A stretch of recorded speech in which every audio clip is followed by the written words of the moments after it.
दोस्तों, स्वामी विवेकानंद और उनके गुरु रामकृष्ण परमहंस की पहली मुलाकात और फिर भगवान के दर्शन तक के सारे किस्से दक्षिणेश्वर काली मंदिर से ही जुड़े हुए हैं। विश्व को एक नया संदेश देने वाले स्वामी विवेकानंद का आध्यात्म का सफर यही से शुरू हुआ था। स्वामी विवेकानंद के गुरु रामकृष्ण परमहंस इसी मंदिर में पुजारी थे। इस मंदिर का इतिहास बहुत पुराना है और आज हम आपको इसकी स्थापना से जुड़ी बातें बताने वाले हैं। तो दोस्तों, अगर आप हमारे चैनल पर पहली बार आए हैं तो चैनल को सब्सक्राइब अवश्य कर लें। अधिक समय न लेते हुए चलिए शुरू करते हैं। दोस्तों, आपको बता दें कि 1847 में अंग्रेजों के शासनकाल में इस मंदिर का निर्माण किया गया था। मंदिर की स्थापना से जुड़ा किस्सा बहुत ही रोमांचक है। दरअसल इस मंदिर को एक रानी ने बनवाया था जिनका नाम रानी रासमणी था।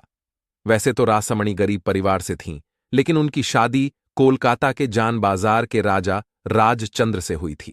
रासमणी बचपन से ही धार्मिक प्रवृत्ति की थीं और उनका पूजा पाठ में बहुत मन लगता था। जब राजा की मौत हो गई तो रानी ने तीर्थयात्रा की योजना बनाई और बनारस जाने का सोचा। उन दिनों बनारस और कोलकाता के बीच रेल लाइन की सुविधा नहीं थी। कोलकाता से बनारस लोग नाव से जाया करते थे। रानी रासमणी ने भी गंगा नदी से जाने का रास्ता अपनाया और फिर उनका काफिला बनारस जाने के लिए तैयार हुआ। लेकिन यात्रा पर जाने के ठीक एक रात पहले रानी रासमणी के साथ एक अजीब घटना घटी।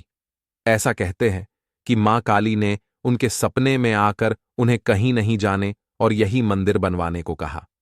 इसके बाद बनारस जाने का कार्यक्रम रद्द कर रानी ने गंगा के किनारे मां काली का मंदिर बनवाने का निर्णय लिया और मंदिर के लिए जगह की खोज शुरू कर दी। कहते हैं कि जब रानी गंगा के घाट पर जगह की तलाश करते हुए आईं तो उनके दिल से एक आवाज आई कि इसी जगह पर मंदिर का निर्माण होना चाहिए। फिर ये जगह खरीद ली गई और मंदिर बनाने का काम तेजी से शुरू कर दिया गया। 1847 में मंदिर का निर्माण कार्य शुरू हुआ और पूरे 8 सालों बाद इसका काम 1855 को पूरा हुआ। इस मंदिर की भव्यता को देखकर इस बात का अंदाजा लगाया जा सकता है। रामकृष्ण परमहंस का इस मंदिर से जुड़ने का किस्सा भी काफी रोचक है। दरअसल मंदिर निर्माण के बाद राजपुरोहित को यहां पूजा अर्चना करने का जिम्मा सौंप दिया गया। रामकृष्ण परमहंस के बड़े भाई रानी रासमणी के यहां राजपुरोहित थे और वो अपने भाई परमहंस को यहां अपने साथ लेकर आए थे। दक्षिणेश्वर काली मंदिर जाने माने धार्मिक स्थलों में से एक है जहां देश के कोने कोने से लोग आते हैं और घंटों कतार में खड़े होकर देवी के दर्शन का इंतजार करते हैं। कहते हैं कि दक्षिणेश्वर काली मंदिर ही वह मंदिर है जहां रामकृष्ण परमहंस को मां काली ने दर्शन दिया था और स्वामी विवेकानंद को भी भगवान के दर्शन इसी मंदिर में हुए थे।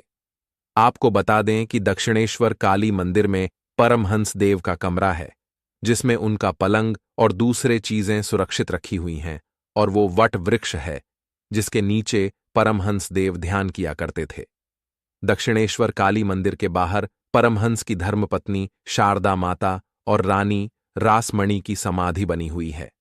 दक्षिणेश्वर काली मंदिर पश्चिम बंगाल के कोलकाता के दक्षिणेश्वर में हुगली नदी के किनारे स्थित है। इस मंदिर में मां भवतारिणी की मूर्ति स्थापित है। इन्हें मां काली का रूप माना जाता है। कहा जाता है कि यहां मां के दर्शन मात्र से श्रद्धालुओं की सभी मनोकामना पूरी हो जाती है। कोलकाता का दक्षिणेश्वर काली मंदिर के कवर शक्तिपीठों में से एक है।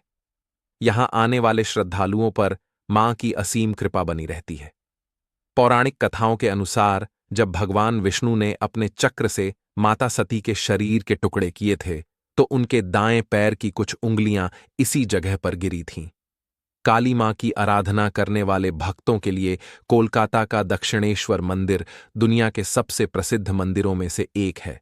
देवी काली का मंदिर कोलकाता का एक महत्वपूर्ण सांस्कृतिक और धार्मिक केंद्र है।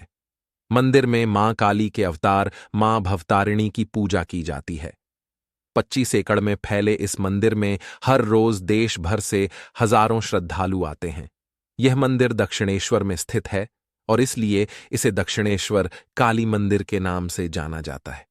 तो मित्रों, आपको ये वीडियो कैसी लगी कमेंट बॉक्स में जरूर बताएं।